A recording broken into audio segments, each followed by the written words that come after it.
अगर किसी हिंदू भाई को ब्लड की ज़रूरत है और ब्लड नहीं मिल रहा है और उसका ग्रुप आपके ब्लड ग्रुप से मैच खा रहा है और आपके एक बोतल ब्लड देने से उसकी जान बच रही है, तो इस्लाम ये कहता है कि उस वक्त आप रोज़ा तोड़ दो। अगर रोज़े की हालत में भी हो तो आप रोज़ा तोड़ दो और रोज़ा तोड़कर ब्लड दे दो और ब्लड देकर उसकी जान बचा लो। इस रोज़े की क़ज़ा बाद में हो सकती है, अगर जान चली गई तो बाद में जान वापस नहीं आएगी। एक गैर मुस्लिम के लिए इस्लाम ये कहता है कि तुम अपना रोज़ा तोड़कर ब्लड देकर उसकी जान बचा लो। रोज़े की क़ज़ा बाद में कर लेना। इंसानियत निभाई तो इतनी, लेकिन ये भी नहीं कहा कि तुम उनके मंदिरों में जाकर सजदा कर लो। अल्लाह के नबी ने कहा, कुरान की आयत नाजिल हुई जब काफिरों ने कहा कि 6 महीने आप हमारे माबूद की इबादत कर लें, हमारे खुदा, और 6 महीने हम आपके माबूद की, आपके रब की इबादत कर लेते हैं, तो अल्लाह के नबी ने साफ कह दिया, लकुम दीनुकुम वलिय दीन। ये नहीं होगा। इंसानियत हम निभाएंगे लेकिन दीन के साथ समझौता नहीं करेंगे। तुम्हारे लिए तुम्हारा दीन और हमारे लिए हमारा दीन, ये समझौता नहीं कर सकते। क़यामत की निशानियों में से एक निशानी ये बताई, युस्बिहु रजुलु मोमिनन व युमसी काफिरन व युमसी मोमिनन युस्बिहु काफिरन। एक मुसलमान को तुम देखोगे सुबह फजर की नमाज पढ़ेगा, नमाज पढ़ने के बाद कुरान की तिलावत करेगा, मस्कीनों को गरीबों को खाना खिलाएगा, सुबह सवेरे उठेगा तो वो मोमिन होगा, लेकिन शाम का सूरज डूबने से पहले पहले वो काफिर हो जाएगा। ये क़यामत की निशानी बताई। एक ज़माना ऐसा आ जाएगा कि मुसलमान सुबह हालत ईमान में उठेगा लेकिन सूरज डूबने से पहले पहले वो काफिर हो जाएगा। आज ये चुनाव का दौर है और देख लीजिए आज चुनाव के इस दौर में ऐसा हो रहा है या नहीं हो रहा है। एक बेचारा मुस्लिम कैंडिडेट सुबह उठता है, फजर की नमाज पढ़ने जाता है, कुरान की तिलावत भी करता है, गरीबों की मदद भी करता है, ज़ुहर भी पढ़ता है, लेकिन उसको मालूम है कि हमें हिंदू लोगों का भी वोट लेना है, हिंदू भाइयों का भी वोट चाहिए। हिंदुओं को खुश करने के लिए वो उनके मंदिर में चला जाता है, वहां जाकर टीका भी लगा लेता है और मूर्ति पे जाके वो हार भी चढ़ा देता है, इसलिए कि ऐसा करने से हमें हिंदू भाइयों का वोट मिल जाएगा। मेरे भाइयों, सुबह वो हालत ईमान में उठा लेकिन शाम होने से पहले पहले उसने कुफ्र कर लिया है। फरमाया अल्लाह के नबी ने, ये क़यामत की निशानी होगी, एक मुसलमान हालत ईमान में उठेगा लेकिन शाम होने से पहले पहले वो काफिर हो जाएगा। यबीउ दीनहु बिइरज़िम मिनद दुनिया, दुनिया के चंद सिक्कों को हासिल करने के लिए वो अपना दीन बेच देगा।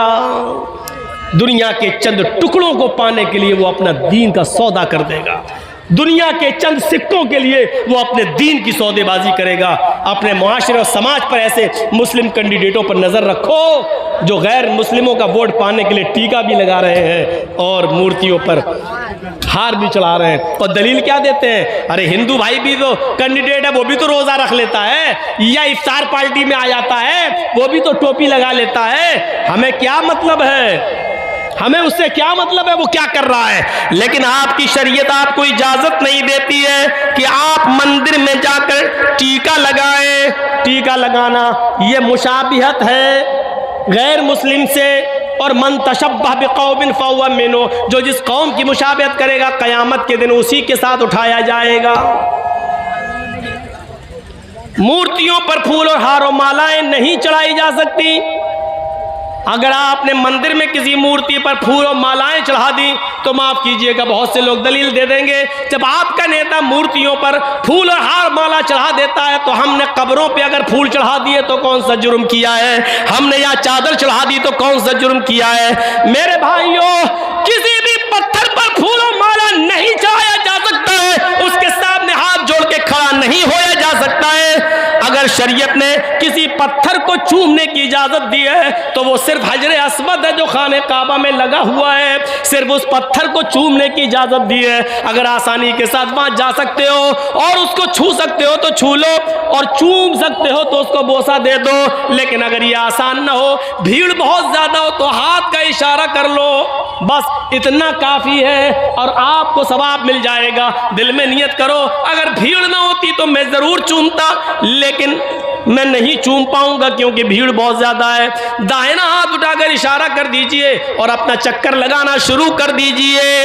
उस पत्थर को ही चूमा जा सकता है और उसका बोसा लिया जा सकता है, उसके अलावा किसी पत्थर को नहीं चूमा जा सकता।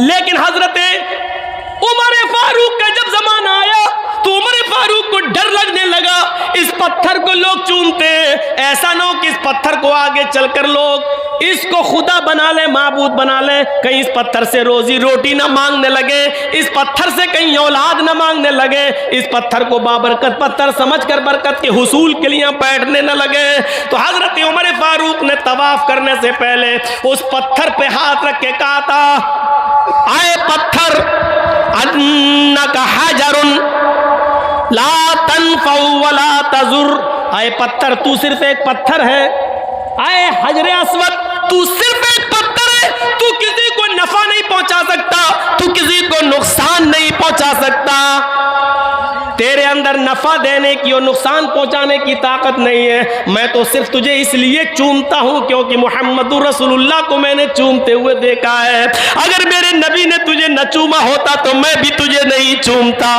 बस आए पत्थर सुन, तेरे अंदर किसी को कुछ देने की और किसी से कुछ छीनने की ताकत नहीं है, तू माबूद नहीं है, तू खुदा नहीं है, तू रब नहीं है। सवाल यह है कि फिर मैं तुझे चूम क्यों रहा हूं? मैं सिर्फ इसलिए चूम रहा हूं क्योंकि मेरे नबी ने तुझे चूमा, इसलिए हम तुझे चूम रहे हैं। तो मेरे प्यारे साथियों, ये कहकर लोगों को बता दिया कि पत्थर पत्थर है, ये रब नहीं है, ये माबूद नहीं है, यहाँ चादर नहीं चढ़ाई जाएगी, यहाँ हाथ जोड़कर खड़ा नहीं हुआ जाएगा, इस पत्थर से किसी किस्म की बरकत की उम्मीद मत रखना।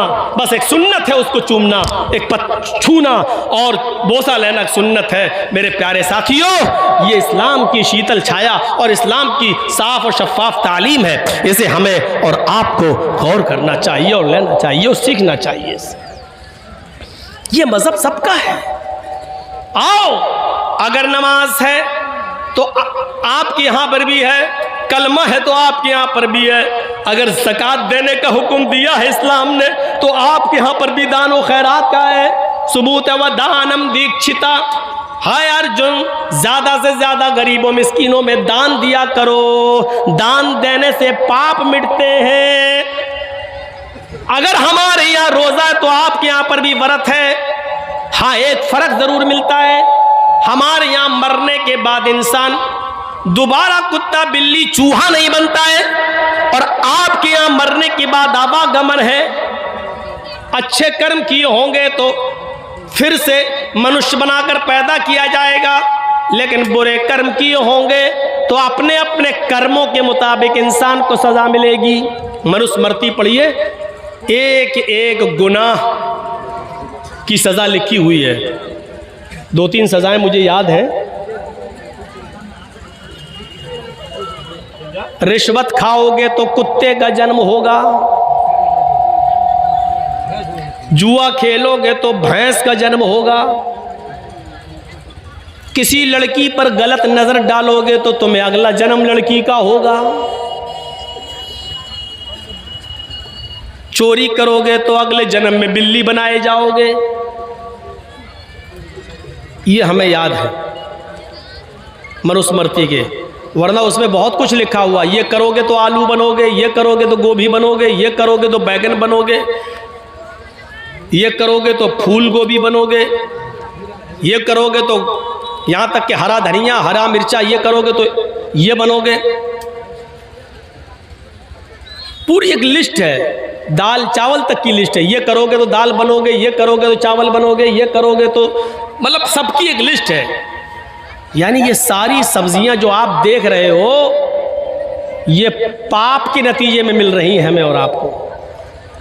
ये सब पहले इंसान थी, इन्होंने वो जुर्म किए थे तब दाल बनाए गए। हम जो खा रहे हैं वो इंसानों को खा रहे हैं। पूरी एक लिस्ट है। एक बार मैं पढ़ रहा था मनुस्मृति, तो उसमें देखा तो मैं सोचने लगा, या अल्लाह, इसमें लिखा है कि जुआ खेलोगे तो भैंस का जन्म होगा, तो दुनिया में जितनी भैंसें हैं इसका मतलब ये पहले सब इंसान रही होंगी। इन्होंने जुआ खेला होगा तो इनको भैंस का जन्म हुआ है। इसका मतलब यह है कि दुनिया में अगर कोई आदमी जुआ ना खेले तो भैंस का जन्म ही नहीं होगा, और जब भैंस नहीं होगी तो दूध भी नहीं मिलेगा, और दूध नहीं होगा तो दही, मट्ठा, घी, छाछ, पनीर, दूध से बनने वाली सारी नेमतें हमें कुछ नहीं मिलेंगी। यानी ये सारी नेमतें खाना है, तो इसका मतलब यह है कि जुआ खेलो। एक पंडित से मैंने कहा, लोकल पंडित से, कहने लगा चुप रहो मौलाना साहब, हम इतने बड़े पंडित नहीं, हमारे किसी बड़े पंडित से पूछो, हम लोग तो बस ऐसी दान कन्या कर लेते हैं, कुछ हमें गुरु दक्षिणा मिल जाती है, हम क्या जाने ये सब। लोकल पंडित था, नहीं बता पाया। क्लियर लिखा है जुआ खेलोगे तो भैंस का जन्म होगा। अब बताइए तो आप, ये सारी नियामतें हमें जुआ खेलने के नतीजे में मिल रही हैं। इससे भी बड़ी बात, चोरी करोगे तो बिल्ली का जन्म होगा। अरे हमने दुनिया में चोरी की, पुलिस ने हमें पकड़ा, जेल में डाल दिया। पुलिस की जेल फिर भी अच्छी है, जब तक हम जेल में है दूसरे की चोरी तो नहीं कर रहे हैं, कम से कम इलाका सुरक्षित तो है। लेकिन अल्लाह अगर चोर को बिल्ली बना दे तो मोहल्ला सुरक्षित कहाँ है? जब इंसान थे तो माल चुराते थे, रुपया चुराते थे, सोना चुराते थे, चांदी चुराते थे, लेकिन अल्लाह ने चोर को बिल्ली बना दिया। तो अब सोना चांदी नहीं चुरा रहे हैं, किसी का कबूतर चुरा रहे हैं, किसी की मुर्गी फाड़ रहे हैं, खा रहे हैं, कुछ ना कुछ अभी भी कर रहे हैं। तो इसका मतलब यह है कि पुलिस की जेल फिर भी मजबूत है, अल्लाह ने जो सजा देकर बिल्ली बनाया वो कमजोर है, क्योंकि चोरी तो अभी भी नहीं रुकी है। रिश्वत खाओगे तो कुत्ते का जन्म होगा, ये बड़ी अजीब बात है। जब मैं रास्ते में किसी कुत्ते को देखता हूं तो सोचता हूं पता नहीं ये किस पुलिस वाले, नाम ना लो, हालात खराब हो जाएंगे, सोचता हूं कि ये किस लुटेरे का वो होगा। ये जो कुत्ते हैं, ये लोकल कुत्ते हैं, ये 100-200 रुपए लेकर ट्रक छोड़ने वाले, कम हल्की फुल्की रिश्वत। और एक कुत्ता वो होता है जो 20-22 साल की खूबसूरत लड़की, लवली, स्वीटी, प्रीति, ट्विंकल, कॉलेज में पढ़ने वाली लड़कियां, 40-50 हज़ार का कुत्ता नहला धुला कर और मुंह से मुंह लगा करके जो गाड़ी में बिठाती हैं और लेके एसी गाड़ियों में चलती हैं। मैं सोचता हूं ये किसी बड़े वीआईपी लीडर, किसी नेता का जन्म हुआ होगा। कभी कभी हम सोचते हैं यूपी और दिल्ली चलाने वाले लोगों को, ये जुल्म बेचारे कर रहे हैं, कर लें, लेकिन मरने के बाद इनको क्या बनाया जाएगा? ऐसा न हो कि ऐसा बकरा बन जाएं जो हम ही लोगों के किसी हिस्से में आ जाए। कहीं देसी मुर्गा बन गए तो पता नहीं किस मौलवी के पेट में जाएंगे। मौलवियों का सबसे बेहतरीन गिज़ा देसी मुर्गा ही होता है। बाकायदा मांगते हैं जलसे में, देसी मुर्गा है तो आएंगे। मैं उस मौलवी को जानता हूं जिसने तकरीर की डेट देने से पहले कहा था कि हमें मंगोर मछली, देसी मुर्गा, फ्राई चाहिए। नाम नहीं लूँगा वरना आप लोग हंसेंगे। मैं सोचता हूं कि ये लोग दुनिया में बेचारे कर रहे हैं, करें, लेकिन आखिर इनको इनके धर्म के मुताबिक कौन सा जन्म होगा, क्या होगा? अगर हमें पता चल जाए कि ये वही आदमी है जिसका जन्म ये हुआ, तो हम तो उसको काटे ही नहीं, उसको रखे रहें, खिलाएं और पिलाएं और रोज़ाना उससे बात करें। साहब अब पता चला तुम्हें, तिल तिल तड़पाएं। लिखा है कि चोरी करोगे तो, रिश्वत खाओगे तो कुत्ते का जन्म होगा। और आखिर में एक सज़ा और जो हमें मालूम है, लड़की को देखोगे तो अगला जन्म लड़की का होगा। दुनिया में जितनी लड़कियां जलसे में आई हैं ना, जलसे में ना दिखे लेकिन बाहर बाजार लगा हुआ वहाँ देख लो। अभी हम आ रहे थे, जो लेके आए, मंजर पता चल जाता है। ऐसा लग रहा था जैसे एक कुतिया के पीछे 10-10 कुत्ते लगे हों। हमने कह दिया जो कहना था, बुलाओ या ना बुलाओ, हम बहुत आज़ाद ख्याल के आदमी हैं। और देखा जब हम यहाँ बैठे स्टेज पर तो मौलाना साहब को अपनी तकरीर 10-5 मिनट के लिए रोकना पड़ी, लोग भरने लगे। अभी तक मौलाना हमसे पहले जो बोल रहे थे शायद लैला मजनू की कहानी सुना रहे थे, वो कुरान हदीस नहीं थी। कुरान हदीस तो मौलाना जर्जीस सुनाने आए हैं। जर्जीस साहब आए, मजमा भर गया। नहीं थे तब तक कहाँ थे सब मालूम है। कुतियां घूम रही थी, कुत्ते पीछा कर रहे थे। जाओ कह दिया हमने, तुम्हें जो बुरा लगता है लगता रहे, मेरे बाप का कुछ नहीं जा रहा। मुझे तो बाल ठाकरे के खिलाफ भी बोला तो मेरे बाप का कुछ नहीं गया। और क्या जाएगा, कोई आसमान से टपकता हुआ कोई फरिश्ता थोड़ी था बाल ठाकरे। उसने हमारे नबी को गाली दी थी। उसने कहा था मोहम्मद अय्याश था, मक्कार था, 11-11 औरतें रखता था। तो हमने कह दिया था जवाब में, 11 बीवी रखने वाला अगर मक्कार और अय्याश था तो कृष्ण जी 16,108 रखे थे, वो क्या थे।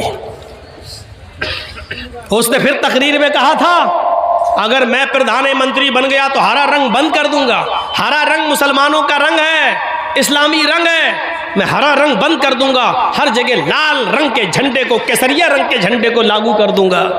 मैंने उसके जवाब में कहा था ठाकुरे जी, लाल रंग से इतना प्यार, हरे रंग से इतनी नफरत, ये नफरत करना छोड़ दो, क्योंकि हरे रंग की सब्जियां खा खा कर तुम जिंदा हो। लाल रंग की चीज़ तुम्हें नसीब नहीं होती है। सिर्फ टमाटर खाते हो बस, और गाजर और चुकंदर, कितना खाओगे। लाल रंग की चीज़ वो है जो हमारे बिहार और बंगाल में खाई जाती है। हमने कहा वो खाना शुरू, मैं तो नाम लिया था, यहाँ नाम नहीं लूँगा। मुझे डर लगता है यहाँ नाम ले लूँ तो कहीं यूपी के होने वाले चुनाव में मीडिया वाले उसी चीज़ को उछालें और बीजेपी को फ़ायदा ना पहुँचाएं। वैसे बीजेपी को हम मुसलमानों में बहुत से लोग मिल गए हैं फ़ायदा पहुँचाने के लिए। संतुष्टि के साथ वो बैठी हुई है कि हम तो जीत रहे हैं, हम तो निकल रहे हैं, क्योंकि हमारा काम तो मुसलमान ही लोग कर रहे हैं। मैंने इशारे में बहुत कुछ कह दिया है, बहुत ही मुआज़रत के साथ अगर किसी को बुरा लगा हो तो लगता रहे। और एक बात बता दूं, अल्लाह की राह में देने से कम नहीं होता है, अल्लाह की कसम नहीं होता है। मिसाल दे दूं, एक कुतिया कितने बच्चे पैदा करती है? 4, 5, 6, कभी कभी 12-12 बच्चे भी पैदा कर देती है कुतिया। लेकिन आप देख लीजिए, एक कुतिया 5, 6, 10 बच्चे पैदा करती है, लेकिन रास्ते में जाइए कुत्ते और कुतियों की तादाद आपको बहुत कम दिखेगी। क्यों? बस सड़क पे कोई इस ट्रक से मर गया, कोई उस बस से मर गया, कोई इससे मर गया, बहुत कम। एक कुतिया 10-12 बच्चे देती, लेकिन तादाद कुत्तों की बहुत कम है। और एक बकरी को देख लो, 2 ही बच्चे देती है, बहुत कम है जो 3 दे, 1 या 2 या 1। इस साल भारत के 35 करोड़ मुसलमानों में अगर 1 करोड़ भी कुर्बानी हुई और 1 करोड़ जानवरों को ज़िबा कर दिया जाए, अगली साल कुर्बानी का महीना आता है तो आप देख लीजिए कि 1 करोड़ की तादाद फिर से तैयार हो जाती है। क्यों? एक बकरी सिर्फ 2 या 1 बच्चा देती है, लेकिन और रोज़ाना कितने ज़िबा किए जा रहे हैं और हम लोग उनका गोश्त खा रहे हैं। ज़रा तसव्वुर किया आपने, जो जानवर अल्लाह की राह में जितने ज़िबा किए जा रहे हैं, दूसरे साल उससे ज़्यादा पैदा हो रहे हैं। सऊदीया में चले जाओ, 50-50 लाख हाजी लोग हज के मैदान में, और हर हाजी वहाँ अपनी तरफ से एक कुर्बानी तो देता ही देता है। 50 लाख हाजी का मतलब 50 लाख जानवर एक साल कुर्बान हुए, दूसरे साल 50 लाख फिर उसी सऊदीया की सरजमीन पर पहुँच गए। जो चीज़ अल्लाह की राह में जितना कटती है, जितना खर्च होती है, वो बढ़ती है। मेरे भाइयों, आप अल्लाह की राह में जितना दोगे बढ़ेगा, इजाफा होगा, आपके घरों में बरकत होगी। और जितना सैंत के रखोगे, बचाओगे, तो कभी आपके बच्चे की बीमारी में चला जाएगा, कभी किसी को कैंसर हो जाएगा, कभी किसी की किडनी खराब हो जाएगी, अल्लाह ताला कहीं ना कहीं वसूल कर लेगा।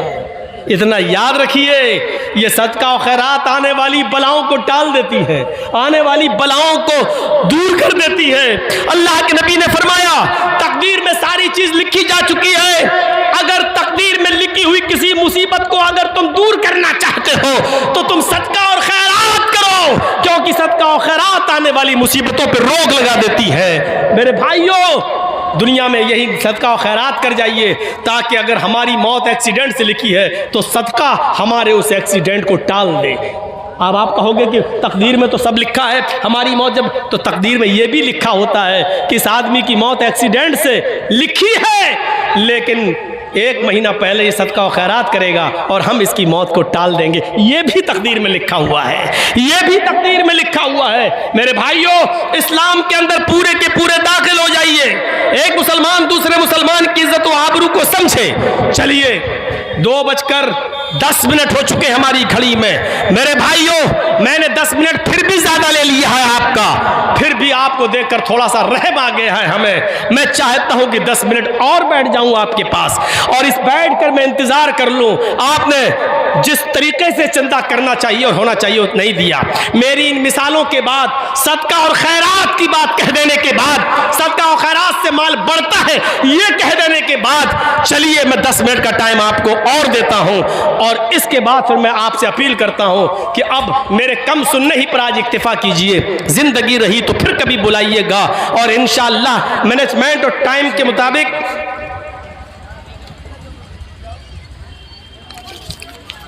तो मेरे भाइयों, ये चीज आपके सामने मैंने रख दी है, और आपसे मैं अपील करता हूं कि 10 मिनट तक जो मैं यहां बैठा हूं, आपसे गुजारिश है कि मेरे हाथ में अगर आप कुछ देना चाहें इस मदरसे के लिए, आज आपकी मोहब्बत का सवाल है। मुझे देखना है कि आपको हमसे कितनी मोहब्बत है। हमने आपको बता दिया है कि मेरी 4 बजे की ट्रेन है, आप कह रहे हैं 3:30 बजे।